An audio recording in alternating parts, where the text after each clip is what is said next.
എല്ലാവർക്കും യേശു ക്രിസ്തുവിൻ്റെ നാമത്തിൽ വന്ദനം. ഈ നല്ല പ്രഭാതം തന്ന ദൈവത്തിന് സ്തോത്രം. പ്രത്യേകിച്ച് ഇന്ന് രാവിലെ മുതൽ നമ്മുടെ ചർച്ചിൻ്റെ പ്രൈസ് ജനറേഷൻ ചർച്ചിൻ്റെ ഫാസ്റ്റിംഗ് പ്രെയർ ആരംഭിക്കുന്നു. 3 ദിവസം രാവിലെ 10:30 ആരംഭിക്കും. പകൽ ചർച്ചിൽ വെച്ച്, വൈകിട്ട് 7 മണിക്ക് സൂമിൽ നമുക്ക് ഒരുമിച്ച് കാണാം. കർത്താവിൻ്റെ വലിയ കൃപകൾ ഈ ദിവസങ്ങളിൽ ഇരുന്ന് പ്രാപിക്കണം. ഒരു ഫാസ്റ്റിംഗ് പ്രെയർ തുടങ്ങുമ്പോൾ നാം നമ്മെ തന്നെ കണ്ട് നമ്മുടെ കുറവുകളെല്ലാം ദൈവസന്നിധിയിൽ ഏറ്റുപറഞ്ഞ്, ഇതാ കർത്താവിൻ്റെ ദാസി, നിൻ്റെ ഇഷ്ടം പോലെ എന്നിൽ ഭവിക്കട്ടെ എന്ന് പറഞ്ഞ് ദൈവത്തിൻ്റെ ഇഷ്ടങ്ങളെ വേദപുസ്തകത്തിൽ നിന്ന് അന്വേഷിച്ച് കർത്താവിനെ വിശ്വസിച്ച് കർത്താവിൻ്റെ വഴിയിൽ നടന്ന് നമ്മൾ അനുഗ്രഹിക്കപ്പെടണം. അതുകൊണ്ട് ഫാസ്റ്റിംഗ് പ്രെയർ പുതിയ നിയമസഭയ്ക്ക് ഒഴിച്ചുകൂടാൻ കഴിയാത്ത ഒന്നാണ്. പഴയ നിയമത്തിലെ ഫാസ്റ്റിംഗ് പ്രെയർ വിലാപങ്ങളാണ്, കരച്ചിലാണ്, വസ്ത്രം വലിച്ചു കീറുന്നതാണ്, ചാരത്തിലിരിക്കുന്നതാണ്. പുതിയ നിയമത്തിൽ ഉപവാസ പ്രാർത്ഥന, അപ്പോസ്തല പ്രവൃത്തി 13-ാം അധ്യായത്തിൽ പറയുന്നവർ കർത്താവിനെ ആരാധിച്ചും ഉപവസിച്ചും. ആരാധന ഭയങ്കര സന്തോഷമാണ്. ആരാധന ഒരിക്കലും ദുഃഖമല്ല. ആരാധന സങ്കടത്തിൻ്റെ പാട്ട് പാടുന്നതല്ല. ആരാധന ആഘോഷമാണ്. സ്വർഗത്തിൽ ആർക്കുകയാണ് ദൈവത്തെ സ്തുതിക്കുമ്പോൾ. ദൈവം നല്ലവൻ, ദൈവം വലിയവൻ, ദൈവം മതിയായവൻ, ദൈവം സ്തുതിക്ക് യോഗ്യൻ, ദൈവം സകലത്തെ ഉണ്ടാക്കി, അവൻ അൽഫയാണ് ഒമേഗയാണ്. അങ്ങനെ വാഴ്ത്തി സ്തുതിക്കുമ്പോൾ അവിടെ സന്തോഷത്തിൻ്റെ അന്തരീക്ഷമാണ് ഉണ്ടായി വരുന്നത്. പൊതുവെ നമ്മുടെയൊക്കെ കൂടിവരവുകളിൽ കണ്ടിരിക്കുന്നത് സങ്കടത്തിൻ്റെ പാട്ടുപാടി ആരാധിക്കുന്നു. അതെങ്ങനെ ആരാധിക്കാൻ കഴിയും? ആരാധന എന്ന് പറഞ്ഞാൽ സന്തോഷമാണ്. അവർ സന്തോഷിക്കുകയും ഉപവസിക്കുകയും ചെയ്തു. ഉപവാസ പ്രാർത്ഥന സന്തോഷമാണ്. യഹോവയുടെ ആലയത്തിലേക്ക് പോകാമെന്ന് പറഞ്ഞപ്പോൾ ഞാൻ സന്തോഷിച്ചു എന്ന് ദാവീദ് പറഞ്ഞ പോലെ കർത്താവിൻ്റെ സന്നിധിയിൽ ഇരിക്കുന്നത് സന്തോഷമാണ്. അതുകൊണ്ടാണ് മറിയയ്ക്ക് യേശുവിൻ്റെ പാദപീഠത്തിൽ നിന്ന് എഴുന്നേക്കാൻ പറ്റാതെ പോയത്. അവൾക്ക് തൻ്റെ സഹോദരിയുടെ മുഖം കറുത്തതും ദേഷ്യപ്പെടുന്നതും എല്ലാം, അടുക്കളയിൽ ആ പാത്രം ഇട്ട് കൂട്ടുന്നതും എല്ലാം കേൾക്കാം. എന്നാൽ അവൾക്ക് എഴുന്നേക്കാൻ പറ്റുന്നില്ല. ഇതൊരു സന്തോഷമാണ്, ഇതൊരു അഡിക്ഷനാണ്. കർത്താവിൻ്റെ സന്നിധിയിൽ ഇരിക്കണം. എല്ലാ മാസത്തിൻ്റെയും ദശാംശം നമ്മൾ ദൈവത്തിന് കൊടുക്കുന്നതാണ്. ദൈവത്തിൽ നമുക്ക് ആശ്രയിക്കാം. പൂർണ്ണ ഹൃദയത്തോടെ കർത്താവിൽ ആശ്രയിക്കാം. നമുക്ക് സന്തോഷത്തോടെ പാടി യേശു കർത്താവിനെ മഹത്വപ്പെടുത്താമല്ലോ.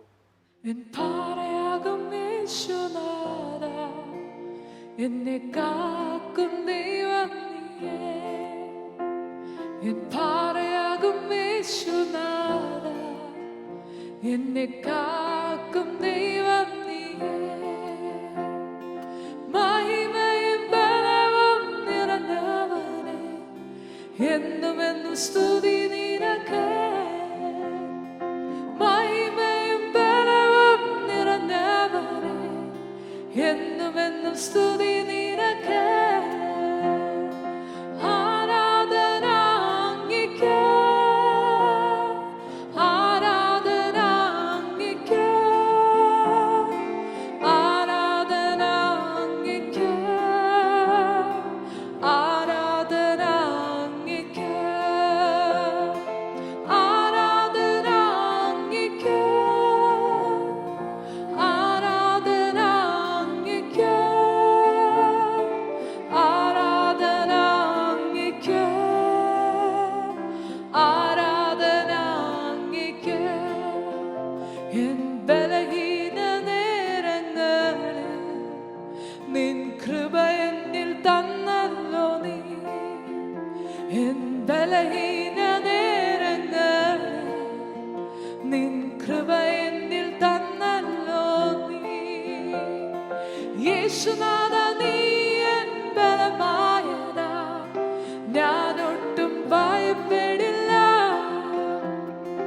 യേശുനാഥ നീ എൻ ബലമായതാ, ഞാനൊട്ടും ഭയപ്പെടില്ല.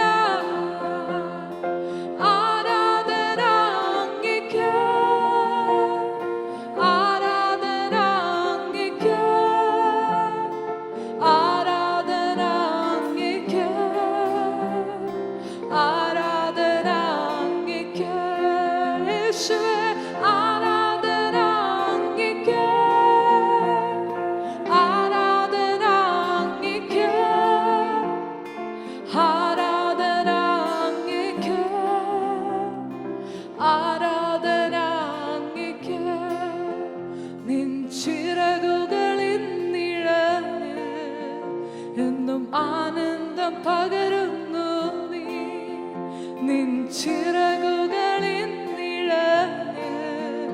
എന്നും ആനന്ദം പകരുന്നു നീ. വിശ്വസ്തനും നീ എന്നും തുണയായവനും സ്തുതിക്കു യോഗ്യനും നീ. വിശ്വസ്തനും നീ എന്നും തുണയായവനും സ്തുതിക്കു യോഗ്യനും നീ.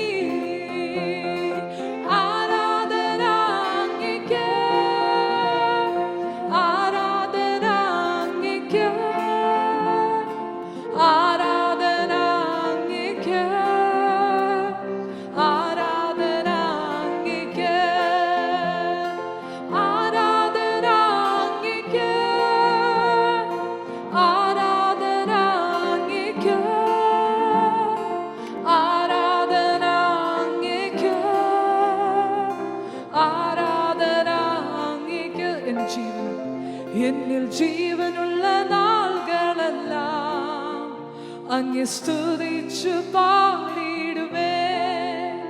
എന്നിൽ ജീവനുള്ള നാളുകളെല്ലാം അങ്ങേ സ്തുതിച്ചു പാടിടുമേ. നാദാ നീ ചെയ്ത നന്മകളെ എന്നാളും സ്തുതിച്ചിടുമേ. നാദാ നീ ചെയ്ത നന്മകളെ എന്നാളും സ്തുതിച്ചിടുമേ. ആരാധന ആരാധന അങ്ങേക്ക്, ആരാധന അങ്ങേക്ക്, ആരാധന അങ്ങേക്ക്, ആരാധന അങ്ങേക്ക്, ആരാധന അങ്ങേക്ക്, ആരാധന അങ്ങേക്ക്, ആരാധന അങ്ങേക്ക്, ആരാധന അങ്ങേക്ക്, ആരാധന അങ്ങേക്ക്, ആരാധന അങ്ങേക്ക്, ആരാധന അങ്ങേക്ക്, ആരാധന അങ്ങേക്ക്. ഇന്നും നമ്മൾ ദൈവവചനം ധ്യാനിക്കാൻ പോവുകയാണ്. ദൈവവചനത്തിനാണ് കൂടുതൽ സമയം നമ്മൾ എടുക്കുന്നത്. ദൈവവചനം ഒരു ആരാധന കൂടിയാണ്. നാം ദൈവവചനത്തിലൂടെ പറയുന്ന വാക്കുകളല്ല ദൈവത്തിന് കഴിയും. ദൈവം മതിയായവനാണ്. ദൈവം വിലാപങ്ങളെ നൃത്തമാക്കും. ദൈവം കണ്ണുനീർ തുടയ്ക്കും. ദൈവം വിശ്വസ്തൻ. അപ്പോൾ ആരാധന എന്ന് പറയുന്നത് പാട്ടും മ്യൂസിക്കും മാത്രമല്ല, ദൈവവചനം പറയുമ്പോൾ ആരാധനയാണ്. ഞാൻ ദൈവവചനത്തിൽ നിന്ന് പറയുന്ന മുഴുവനും ആരാധനയിൽ നിന്നുയരുന്ന ശബ്ദമാണ്. അതുകൊണ്ടാണ് ഭൂതങ്ങൾ വിട്ടുപോയ 6000-ലധികം ഭൂതങ്ങൾ വിട്ടുപോയ ലെഗ്യോൻ എന്ന് പറയുന്ന ഭൂതങ്ങൾ, അതായത് ഒരു ബറ്റാലിയൻ ഭൂതം ഉണ്ടായിരുന്നു 6000-നും 8000-നും ഇടയിൽ ഗദരദേശത്തുണ്ടായിരുന്ന ഭൂതബാധിതന്. യേശു അവനെ സ്വതന്ത്രമാക്കി ഭൂതങ്ങളെ പുറത്താക്കിയപ്പോൾ അവൻ ആ നാട്ടിൽ പോയി ഘോഷിച്ചെന്നാണ്. അപ്പോൾ ദൈവവചനം ആഘോഷിക്കുന്ന ഒന്നാണ്. ദൈവം നല്ലവൻ, മതിയായവൻ, എത്ര വലിയ പ്രശ്നത്തിൽ നിന്നും വിടുവിക്കാൻ കഴിയുന്നവൻ. ഇതൊരാരാധനയാണ്. അതുകൊണ്ട് നമ്മൾ ഞായറാഴ്ച പറയില്ലേ നമുക്ക് ആരാധനയ്ക്ക് പോകാം. അപ്പം എല്ലാവരും വിചാരം ആരാധനയെന്ന് പറയുന്നത് 2 പാട്ടാണെന്നല്ല. ഒരു സഭായോഗത്തിൽ നടക്കുന്ന മുഴുവനും ആരാധനയിൽ നിന്നുണ്ടായി വരുന്നതാണ്. ദൈവത്തോടുള്ള ആരാധനയിൽ നിന്ന് ഉണ്ടാകുന്ന എല്ലാം, കർത്താവിൻ്റെ വേലയ്ക്ക് വേണ്ടി കൊടുക്കുന്നതോ, ഓഫറിങ് ഇടുന്നതോ, ദശാംശം ഇടുന്നതോ, അതിലുപരി കൊടുക്കുന്നതോ, സാക്ഷ്യം പറയുന്നതോ എല്ലാം ആരാധനയിൽ നിന്നാണ്. ആരാധനയെന്ന് പറയുന്നത് ഒരു നിയമമല്ല. ആരാധനയെന്ന് പറയുന്നത് ഹൃദയത്തിൽ നിന്ന് ഒഴുകുന്ന ഒരു ആനന്ദ നദിയാണ്. കർത്താവിൽ നമുക്ക് ബലപ്പെടാം. മത്തായിയുടെ സുവിശേഷം 10-ാം അധ്യായത്തിൽ നിന്ന് നമുക്കിന്ന് ധ്യാനിക്കാൻ കഴിയട്ടെ. 5-ാം വാക്യം മുതൽ 12 പേരെ യേശു അയക്കുമ്പോൾ അവരോട് ആജ്ഞാപിച്ചത് എന്തെന്നാൽ, ജാതികൾ അടുക്കൽ പോകാതെയും ശമരിയുടെ പട്ടണങ്ങളിൽ കടക്കാതെയും ഇസ്രായേൽ ഗൃഹത്തിലെ കാണാതെ പോയ ആടുകളുടെ അടുക്കൽ ചെല്ലുവിൻ. യേശു അവരെ ഈരണ്ടായിട്ട് അങ്ങോട്ട് അയക്കുകയാണ്. എന്നിട്ട് പറയുകയാണ്, നിങ്ങൾ കാണാതെ പോയ ആടുകളുടെ അടുക്കൽ ചെല്ലുവിൻ. കാണാതെ പോയതിനെ തിരിച്ചെടുക്കുക. അതാണ് ഇവരുടെ ദൗത്യം. കാണാതെ പോയ ആടുകൾ എവിടെയൊക്കെയോ കുരുങ്ങിക്കിടപ്പുണ്ട്. ഇടയനിൽ നിന്ന് ബന്ധം വിച്ഛേദിക്കപ്പെട്ട ആടുകൾ, അവിടെയാണ് രോഗങ്ങൾ, ഭൂതങ്ങൾ, മരണം, ശാപം ഇവയുണ്ടാകുന്നത്. ദൈവപുത്രനിൽ നിന്ന് അകലുമ്പോൾ ദൈവത്തിൽ നിന്നുള്ള അകലമാണ് മരണം. അപ്പോൾ അവിടെയാണ് രോഗം, ഞെരുക്കം, തകർച്ചകൾ, ബന്ധനം എല്ലാം ഉണ്ടാകുന്നത്. കാണാതെ പോയ ആടുകളുടെ അടുക്കലേക്ക് തന്നെ ചെല്ലുവിൻ. നിങ്ങൾ പോകുമ്പോൾ സ്വർഗരാജ്യം സമീപിച്ചിരിക്കുന്നു എന്ന് ഘോഷിപ്പിൻ. സ്വർഗരാജ്യം, ആടുകളോട് പറയേണ്ടത് സ്വർഗരാജ്യം. നിങ്ങൾക്ക് പച്ചയായ പുൽപ്പുറങ്ങളും സ്വസ്ഥതയുള്ള വെള്ളവും സ്വർഗരാജ്യത്തിലുണ്ട്. ഈ ഭൂമിയിലെ രാജ്യത്തിൽ നിങ്ങൾക്ക് മരുഭൂമിയുടെ അനുഭവമാണെങ്കിൽ, ഭീകരമായ അവസ്ഥയായിരുന്നെങ്കിൽ, നിങ്ങൾക്ക് കൂരിരുൾ താഴ്വരയായിരുന്നെങ്കിൽ, സ്വർഗരാജ്യത്തിൻ്റെ പ്രത്യേകത ഭക്ഷണവും പാനീയവുമല്ല, നീതിയും സമാധാനവും പരിശുദ്ധാത്മാവിലുള്ള സന്തോഷമാണ്. അതുകൊണ്ട് സ്വർഗരാജ്യത്തിലേക്ക് നിങ്ങൾ തിരിച്ചു വരണം. ഈ ആടുകളെ തിരിച്ചു കൊണ്ടുവരുന്ന ജോലിയാണ് കർത്താവ് അവർക്ക് കൊടുത്തത്. തിരിച്ചു കൊണ്ടുവരണമെങ്കിൽ ചില കുരുക്കുകളിൽ നിന്ന് ഈ ആടുകളെ അഴിച്ചു കൊണ്ടുവരണം. ഇവരോടൊരു കാര്യം പറഞ്ഞു. ഈ കാണാതെ പോയ ആടുകളോട് പറഞ്ഞു, നിങ്ങൾക്ക് വീണ്ടും പാലും തേനും ഒഴുകുന്ന അവസ്ഥയുണ്ട്. ഇത് അബ്രഹാമിൻ്റെ മക്കളാണ്. ഇസ്രായേൽ ഗ്രഹത്തിലെ കാണാതെ പോയ ആടുകൾ, അതായത് അബ്രഹാമിൻ്റെ സന്തതികൾ ദൈവത്തിൽ നിന്ന് അകന്ന് ജീവിതം തകർന്നു പോയവരാണ്. അവരെ തിരിച്ചെടുക്കുന്ന പരിപാടിയാണ് ഇപ്പോൾ ദൈവം പുത്രനായ യേശു ക്രിസ്തുവിലൂടെ അപ്പോസ്തലന്മാരിലൂടെ ഇപ്പോൾ ചെയ്യാൻ പോകുന്നത്. ഈ ദൗത്യം നമ്മെ ഏൽപ്പിച്ച ദൗത്യമാണ്. ഇത് അപ്പോസ്തലന്മാരിൽ 12 പേരിലോ 70 പേരിലോ ഒതുങ്ങുന്ന കാര്യമല്ല. ഭൂമിയുള്ള കാലത്തോളം ഈ ഒരു പ്രക്രിയ നാം തുടരണം.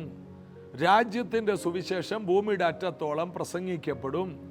അപ്പോൾ അവസാനം വരും. മത്തായി 24 പറയുന്നു.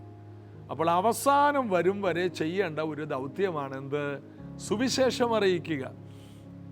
അപ്പോൾ നിങ്ങൾ എന്ത് ചെയ്യണം? നിങ്ങൾ പോകുമ്പോൾ സ്വർഗരാജ്യം സമീപിച്ചിരിക്കുന്നു എന്ന് ഘോഷിപ്പിൻ. അതായത് പച്ചയായ പുൽപ്പുറങ്ങളും സ്വസ്ഥതയുള്ള വെള്ളവും നിങ്ങൾക്ക് വേണ്ടിയുണ്ട്. നിങ്ങളിപ്പോൾ കാണാതെ ഇടയനിൽ നിന്ന് അകന്ന് തെറ്റി കുരുക്കിൽപ്പെട്ട് വഴിതെറ്റി ചില പാറക്കെട്ടുകളിൽ നിന്ന് തെന്നിത്താഴെ വീണ് ഒരിക്കലും കയറാൻ കഴിയാത്ത അവസ്ഥയിലാണെങ്കിൽ ഞാൻ നിങ്ങളെ ഈ അപ്പോസ്തലന്മാരിലൂടെ തിരിച്ചു കൊണ്ടുവരുന്നു. അതായത് എന്തെല്ലാം ചെയ്ത് അവരെ തിരിച്ചു കൊണ്ടുവരാം. ഒന്ന്, അവരോട് പറയണം, നിങ്ങൾക്ക് പച്ചയായ പുൽപ്പുറവും സ്വസ്ഥതയുള്ള വെള്ളവും, ആടുകളെ, ഇസ്രായേൽ ഗ്രഹത്തിൽ കാണാതെ പോയ ആടുകളെ നിങ്ങൾക്കുണ്ട്. അവരോടുള്ള വാഗ്ദത്ത നിവർത്തിയാണ്. മശിക വരുമ്പോൾ ജീവിതം മാറും. അതുകൊണ്ട് ആടുകളോട് പറയണം, മശിക, ഇടയൻ വന്നിരിക്കുന്നു, ഇടയൻ്റെ അടുക്കിലേക്ക് മടങ്ങി വരുവിൻ. ഇതിനാണ് ശിഷ്യന്മാരെ വിടുന്നത്. എന്നിട്ട് എന്ത് ചെയ്യണം എന്ന് ഘോഷിപ്പിൻ. സ്വർഗരാജ്യം സമീപിച്ചിരിക്കുന്നു എന്ന് ഘോഷിപ്പിൻ. രോഗികളെ സൗഖ്യമാക്കുവിൻ. അവരുടെ ശരീരങ്ങളിൽ വന്നിരിക്കുന്ന രോഗമാണ് അവരെ തിരിച്ചു കൊണ്ടുവരാൻ കഴിയാതെ അവരെവിടെയോ രോഗത്താൽ കുരുങ്ങിക്കിടക്കുകയാണ്. രോഗികളെ സൗഖ്യമാക്കണം. ശിഷ്യന്മാരെ, നിങ്ങൾ ചെന്നിട്ട് ഈ കാണാതെ പോയ ആടുകളോട് ഈ സത്യം പറയണം. ഇതാണ് ഒന്നാമത് ചെയ്യേണ്ടത്. എന്നിട്ട് നിങ്ങൾ രോഗികളെ സൗഖ്യമാക്കണം. അവരുടെ അസ്ഥികളെ ബലപ്പെടുത്തണം. അവർക്ക് എഴുന്നേൽക്കാനോ ആ കുരുക്കിൽ നിന്ന് വരാനോ കഴിയാതെ സാത്താൻ വർഷങ്ങളായി ബന്ധിച്ചിരിക്കുന്ന അവരുടെ ബന്ധനങ്ങളെ അഴിച്ചുവിടണം. രോഗികളെ സൗഖ്യമാക്കുവിൻ. രോഗികളെ സൗഖ്യമാക്കണം. നിങ്ങൾ പോകുമ്പോൾ ഇത് ചെയ്യണം. ദൈവരാജ്യത്തിലെ അനുഗ്രഹത്തിലേക്ക് വരാനാണ് ഈ രോഗികളെ സൗഖ്യമാക്കേണ്ടത്. അടുത്തത്, മരിച്ചവരെ ഉയർപ്പിക്കുക. ചിലർ മരിച്ചു കിടക്കുകയാണ്. അവരെ ഉയർപ്പിച്ചിട്ട് ഈ സത്യത്തിലേക്ക് അവരെയും കൊണ്ടുവരിക. അവർ മരിച്ചാൽ എവിടെ പോകും? മരിച്ചാൽ യേശുവില്ലാതെ മരിക്കുന്നവർ നരകത്തിയിൽ പോകും. അവരെ ഉയർപ്പിച്ചിട്ട് ഈ ദൈവകൃപയിലേക്ക് അവരെ കൊണ്ടുവരണം. ഭൂമിയിൽ ഇതുപോലൊരു സംവിധാനം ദൈവപുത്രനായ യേശു ക്രിസ്തുവിലൂടെ അല്ലാതെ വേറെ എങ്ങുമില്ല. സെൻട്രൽ അമേരിക്കയിൽ ഡേവിഡ് ഹോഗൻ എന്ന് പറയുന്ന ഒരു ദൈവദാസൻ, അദ്ദേഹം കേരളത്തിൽ വന്നിട്ടുണ്ട്. അദ്ദേഹത്തിൻ്റെ പ്രസംഗം ഞാൻ നേരിട്ട് കേട്ടിട്ടുണ്ട്. അദ്ദേഹം ഒരു 10-40 മരിച്ചവരെ ഉയർപ്പിച്ച ആളാണ്. അദ്ദേഹത്തിൻ്റെ ചർച്ചിലുള്ളവരും സഭക്കാരതിന് ശേഷം പാസ്റ്റർ ഇത്രയും പേര് ഉയർപ്പിച്ചെങ്കിൽ ഞങ്ങൾ ഉയർപ്പിക്കുമെന്ന് പറഞ്ഞ് ഏകദേശം ഒരു 400ഓളം മരിച്ചവരെ ഉയർപ്പിച്ച ഒരു സഭ, അതാണ് ഡേവിഡ് ഹോഗൻ്റെ ചർച്ച്. അതായത് ഈ സത്യങ്ങൾ ചെയ്തവർ, അതായത് 400 മരിച്ചവരെ ഉയർപ്പിച്ചെന്ന് പറയുമ്പോൾ 400 കുടുംബങ്ങളിൽ രക്ഷയുണ്ടായി. മരിച്ച ഒരാൾ എഴുന്നേറ്റ് ചെയ്യുമ്പോൾ ഭയങ്കര മാറ്റമുണ്ടായി. സമൂഹത്തെ സ്വാധീനിച്ചു, ലോകത്തെ സ്വാധീനിച്ചു. യേശു പറഞ്ഞു, ഞാൻ പുനരുത്ഥാനവും ജീവനുമാണ്, എന്നിൽ വിശ്വസിക്കുന്നവൻ മരിച്ചാലും ജീവിക്കും. യേശു ക്രിസ്തുവിലൂടെ മാത്രമേ മരിച്ചവർ എഴുന്നേൽക്കൂ. അത് 2-3 ദിവസമൊക്കെ കഴിഞ്ഞവർ, 5-10 ദിവസമൊക്കെ കഴിഞ്ഞവർ, അവരെല്ലാം എഴുന്നേറ്റ് വന്നു. അപ്പോൾ സ്ത്രീകൾക്ക് തങ്ങളെ മരിച്ചവരെ ഉയർപ്പിനാൽ തിരികെ കിട്ടിയെന്ന് എബ്രായ ലേഖനം 11 പറയുന്ന പോലെ തിരിച്ചു കിട്ടി. നഷ്ടങ്ങൾ തിരിച്ചു കിട്ടി. ഇത് സുവിശേഷത്തിന് മാത്രമേ കഴിയൂ. നിങ്ങൾ പോകുമ്പോൾ പ്രസംഗിക്കണം, ദൈവരാജ്യം പ്രസംഗിക്കണം, രോഗികളെ സൗഖ്യമാക്കണം. കൽപ്പനയാണ് സൗഖ്യമാക്കണം. മരിച്ചവരെ ഉയർപ്പിക്കണം. നിയമം വെച്ചിരിക്കണം, പുതിയ നിയമമാണിത്. പഴയ നിയമത്തിൽ ഇതില്ല. പുതിയ നിയമം, നിങ്ങളിത് ചെയ്യണം, എൻ്റെ ശിഷ്യന്മാരിത് ചെയ്യണം. പുതിയ നിയമ സഭയുടെ മേലുള്ള കണ്ടീഷനാണ്. ഇത് നിങ്ങൾ ചെയ്യണം, നിങ്ങൾ ദൈവവേല ചെയ്യുന്നവർ ചെയ്യണം. ഈ ദിവസങ്ങളിൽ ഇതിലേക്കാണ് നമ്മൾ മടങ്ങി വരേണ്ടത്. നമ്മുടെ പ്രാർത്ഥനകളിൽ ഇതിലേക്കാണ് നമ്മൾ ഫോക്കസ് ചെയ്യേണ്ടത്. നമ്മൾ എന്ത് വിശ്വസിക്കുന്നുവോ അത് ചെയ്യും. ദൈവത്തിനൊന്നും അസാധ്യമല്ല. എന്നെ ദൈവത്തിന് ഉപയോഗിക്കാൻ കഴിയുമെന്ന് നമ്മൾ നമ്മോട് തന്നെ പറയണം. മറ്റുള്ളവരോട് പറയാൻ എളുപ്പമാണ്, എനിക്ക് നിങ്ങളോട് പറയാൻ എന്തൊരു എളുപ്പമാണ്.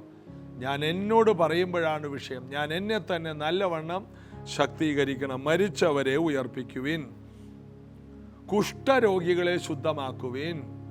വീര്യപ്രവർത്തികൾ, അതായത് അസാധാരണമായ, സമൂഹത്തിൽ ഇനി സാധ്യതയില്ലാത്ത ഒന്നായിരുന്നു അന്ന് കുഷ്ഠരോഗം. ഇന്ന് എയ്ഡ്സ് പോലെയുള്ള, ക്യാൻസർ പോലെയുള്ള 4th സ്റ്റേജ്, ക്യാൻസറിൻ്റെ 4th സ്റ്റേജ് എന്നൊക്കെ പറഞ്ഞ് കിഡ്നി 2 അടിച്ചു പോയി എന്നൊക്കെ പറയുന്ന വാർത്തകൾ കേൾക്കില്ല. അതെല്ലാം നമ്മൾ സൗഖ്യമാക്കണം. വീര്യപ്രവർത്തികൾ ചെയ്യണം. ഇല്ലാത്ത അവയവങ്ങളെ പുതുതായിട്ട് ഉണ്ടാക്കി കൊടുക്കണം. ഇതെല്ലാം നമ്മെ ഏൽപ്പിച്ച ദൈവത്തിൻ്റെ കൽപ്പനയാണ്. യേശു ഇത് മുഴുവൻ ചെയ്തതാണ്. ചെയ്തിട്ടാണ് പറയണത് ഇത് നിങ്ങൾ ചെയ്യണം. ഈ ദിവസങ്ങൾ ഇത് കേൾക്കുമ്പോൾ നമ്മുടെ അകത്ത് ഇത് ഒരു ജീവൻ്റെ തുടിപ്പുണ്ടാക്കട്ടെ. ഈ ജനങ്ങളെ മടക്കി കൊണ്ടുവരാൻ, ഈ കാലഘട്ടത്തെ മാറ്റിമറിക്കാൻ ഇതല്ലാതെ മറ്റൊരു മാർഗമില്ല. വലിയ മ്യൂസിക് പ്രോഗ്രാമോ വലിയ വലിയ കലാപരിപാടികളോ ഒന്നും വെച്ചാൽ സഭയ്ക്ക് ഒരു പ്രയോജനം ഉണ്ടാകത്തില്ല. അതൊക്കെ സഭയുടെ ഒരു പേരും പ്രശസ്തിക്കൊക്കെ കാരണമാകും. എന്നാൽ യേശു വെച്ചിരിക്കുന്ന ഈ അതിര് മാറ്റരുത്. ഇതാണ് ദൈവസഭയുടെ അടിസ്ഥാനം. ഇതിലേക്ക് സഭ കയറി വരണം. ഇതിലേക്ക് ദൈവ വേലക്കാർ കയറി വരണം. ഇതിലേക്ക് ഞാൻ നിങ്ങൾ കയറി വരണം. ഈ ഭൂമിയെ ഒന്ന് മാറ്റിമറിക്കാൻ ഇതല്ലാതെ മറ്റൊന്നുമില്ലെന്ന് ജനങ്ങൾക്ക് ഏറ്റവും വലിയ ആവശ്യങ്ങൾ. ആശുപത്രികൾ നിറയുന്നു, മോർച്ചറികൾ നിറയുന്നു, ശവക്കല്ലറകളിലേക്ക് ജനങ്ങൾ കൂട്ടമായി കുഴിച്ചിടപ്പെടുന്നു. കോവിഡ് കാലത്ത് തന്നെ ലോറിക്കകത്ത് JCBയിൽ ഒരു കുഴിക്കകത്ത് 50 പേരെയൊക്കെ എടുത്ത് വാരിയിടുന്ന കാഴ്ച ദുഃഖത്തോടെ കണ്ട ഒരു തലമുറയാണിത് അറിയുന്നത്. നമുക്കിതിൽ നിന്നെല്ലാം ജനങ്ങളെ പുറത്തു കൊണ്ടുവരാതെ ഒരു നിവൃത്തിയില്ല. ജനങ്ങളെ പുറത്തു കൊണ്ടുവരണം. മരണത്തെ നമ്മൾ മാറ്റണം. മാരക വ്യാധികളെ മാറ്റണം. ക്യാൻസറുകളെ, എയ്ഡ്സിനെ നമ്മൾ സൗഖ്യമാക്കണം. അടുത്തത് ഭൂതങ്ങളെ പുറത്താക്കുവിൻ. വീടുകൾ ഇന്ന് തമ്മിലടിച്ച് വിവാഹമോചനത്തിൻ്റെ വക്കിലാണ്. അമ്മയെ അപ്പനടിക്കുന്നു, അമ്മ അപ്പനെ അടിക്കുന്നു, പിള്ളേർ അപ്പനെ അമ്മയും തല്ലുന്നു, വീട്ടിൽ കയറി കുത്തുന്നു, അമ്മയെ വെട്ടിക്കൊല്ലുന്നു, മകനെ അമ്മ കൊല്ലുന്നു, ഉറങ്ങിക്കിടക്കുന്ന ഭർത്താവിനെ അമ്മ കൊല്ലുന്നു. ഇതെല്ലാം ഭൂതത്തിൻ്റെ ഒരു പാതയല്ലേ? ഈ ഭൂതം വിട്ടുപോയി കഴിഞ്ഞാൽ ഈ അമ്മ ഇത് ചെയ്യോ? ഈ ഭൂതം വിട്ടുപോയി കഴിഞ്ഞാൽ ഈ പിള്ളേരിങ്ങനെ കാണിക്കോ? നമ്മളതിനെ മദ്യമാണ്, മയക്കുമരുന്നാണ്, ഇത് ചില പിള്ളേർ കൊച്ചു പ്രായത്തിലെ കണ്ടതിൻ്റെ പുറകെ ആൺപിള്ളേരുടെ പുറകെ ഒളിച്ചോടുന്നു. 18 വയസ്സാകാൻ നോക്കി പോയി രജിസ്റ്റർ ചെയ്യുന്നു. ഇതിൻ്റെ എല്ലാം പുറകിൽ ഭൂതമല്ലേ? ഏതോ ഒരു അശുദ്ധാത്മാവ് ഈ കുഞ്ഞുങ്ങളെ അടുത്ത തലമുറയെ ബാധിക്കുന്നതല്ലേ? ഇതിനെ പുറത്താക്കണം. അവർ ഫ്രീ ആകും. യേശുവിൻ്റെ നാമത്തിൽ ദൈവസഭയ്ക്കല്ലാതെ ഇവരെ രക്ഷിക്കാൻ കഴിയില്ല. എന്നിട്ട് അവിടെ പറയുന്നു, ഭൂതങ്ങളെ പുറത്താക്കുവാൻ. അടുത്തതാണ്, സൗജന്യമായി നിങ്ങൾക്ക് ലഭിച്ചു, സൗജന്യമായി കൊടുപ്പീൻ. സൗജന്യമായി ലഭിച്ചതാണിത്. അതിൻ്റെ അർത്ഥം ഇത് സൗജന്യമായിട്ട് ലഭിച്ചു കഴിഞ്ഞ കാര്യമാണ്. ഇതിനെ നമ്മൾ ഉപയോഗിക്കണം. ഇത് നമ്മിലുണ്ട്, ഈ സിസ്റ്റം നമ്മിലുണ്ട്. സഭയുടെ മേൽ ഈ സിസ്റ്റം കിടപ്പുള്ളത് കൊണ്ട് ഇതിനെ ഉപയോഗിക്കാനാണ് നമ്മൾ പ്രാർത്ഥിക്കേണ്ടത്. കർത്താവേ, എനിക്കിതൊന്ന് ഉപയോഗിക്കാൻ കൃപ നൽകണേ. എന്നിലുള്ളത് പുറത്തു വരണം. ഒരു മാവ് ഉപവസിക്കേണ്ട, കർത്താവെ മാങ്ങ, എന്നിലുള്ള മാങ്ങ പുറത്തു വരാൻ ദൈവത്തോട് വേണമെങ്കിൽ മാവിന് ചിലപ്പം അവർ പ്രാർത്ഥിക്കുന്നുണ്ടോ എന്ന് അറിയില്ല. പ്ലാവ് ചിലപ്പോൾ ചക്ക പുറത്തു വരാൻ അപ്പുറത്തെ വീട്ടുകാർ കൊണ്ടൊന്ന് കെട്ടിത്തൂക്കിയൊന്നും ഇടൂല്ല. ചക്ക പ്ലാവേൽ ഇത് ഉള്ളിൽ നിന്ന് വരുന്നതാണ്. ഇത് നമുക്കുള്ളതാണ്. ഇത് നമ്മുടെ അവകാശമാണ്. ഇത് നമ്മുടെ ജന്മാവകാശമാണ്. ഇത് യേശുവിൽ വീണ്ടും ജനിച്ചവരിൽ ഇതുണ്ടാകും.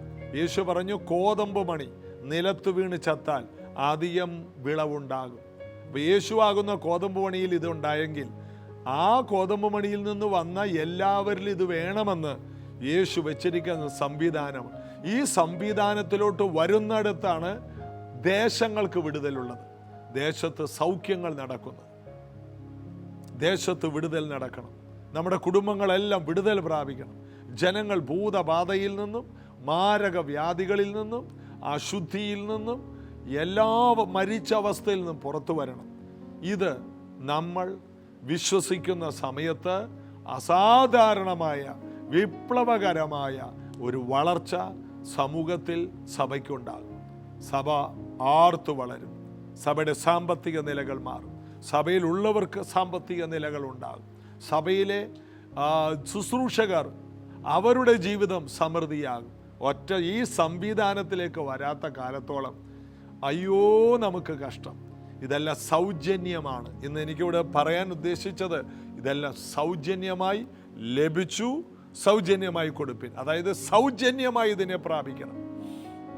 സൗജന്യമായി ലഭിച്ചു, സൗജന്യമായി കൊടുപ്പിൻ. 8-ാം വാക്യത്തിൽ സൗജന്യമായി നിങ്ങൾക്ക് ലഭിച്ചു, സൗജന്യമായി കൊടുപ്പിൻ.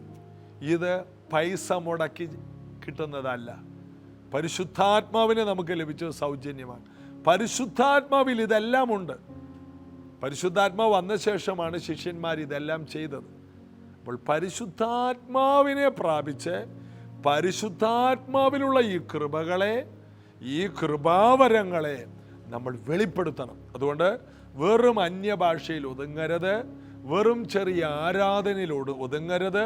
എല്ലാ വിളിക്കപ്പെട്ടവരും ഈ കാര്യങ്ങൾ വീട്ടിൽ ആരംഭിക്കണം, നാട്ടിലത് ചെയ്യണം. യെരുശലേമിൽ, യഹൂദ്യയിൽ, ശമര്യയിൽ, ഭൂമിയുടെ അറ്റത്തോളം.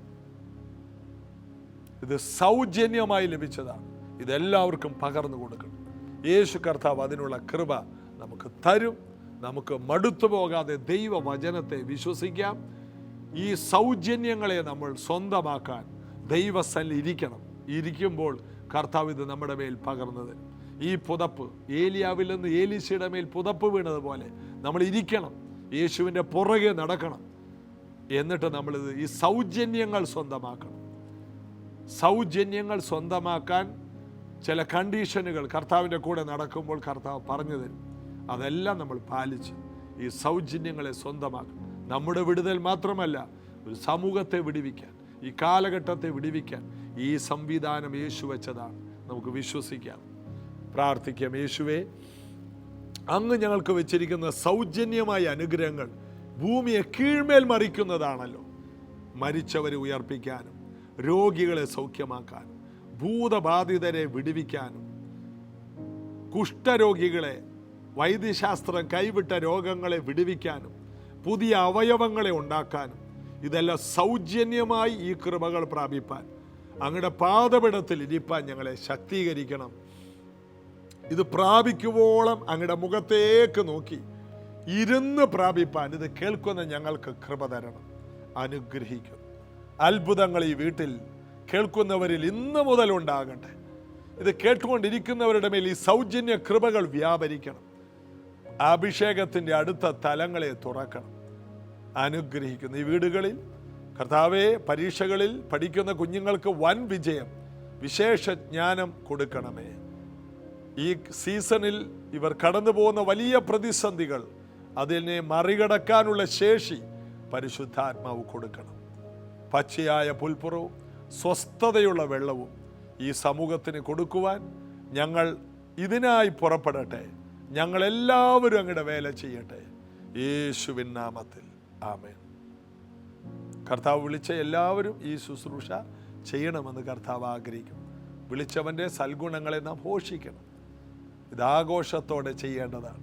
ഇത് സൗജന്യമായി കിട്ടിയതുകൊണ്ട് നമ്മളിത് പണത്തിന് കൊടുക്കരുത്. സൗജന്യമായി കൊടുക്കാൻ ദൈവം കൃപ തരട്ടെ. നമ്മുടെ ഉപവാസ പ്രാർത്ഥന ഇന്നു മുതൽ ആരംഭിച്ചല്ലോ. ഇന്ന് രാവിലെ മുതൽ 10:30 ചർച്ചിൽ, ശനിയാഴ്ച വരെ പകൽ സമയങ്ങളിൽ ചർച്ചിൽ 10:30 മീറ്റിംഗ് ഉണ്ട്. വ്യാഴം, വെള്ളി, ശനി. അപ്പോൾ തന്നെ ഇന്നും നാളെയും വ്യാഴം, വെള്ളി രാത്രി 7 തൊട്ട് 9 മണി വരെ സൂമിൽ നമുക്ക് ഒരുമിച്ച് കൂടാം. കർത്താവ് എല്ലാവരും ബലപ്പെടുത്തട്ടെ. ഒരു അസാധാരണ ആത്മപകർച്ചയ്ക്ക് വേണ്ടി നമുക്ക് ഒരുമിച്ച് പ്രാർത്ഥിക്കാം, ഒരുമിച്ച് ബലപ്പെടാം. സൗജന്യമായി ലഭിച്ചതിനെ നമുക്ക് പ്രാപിച്ച് സൗജന്യമായി ഈ സമൂഹത്തിന് കൊടുത്ത് ഈ സമൂഹത്തെ രക്ഷിക്കാം. God bless you.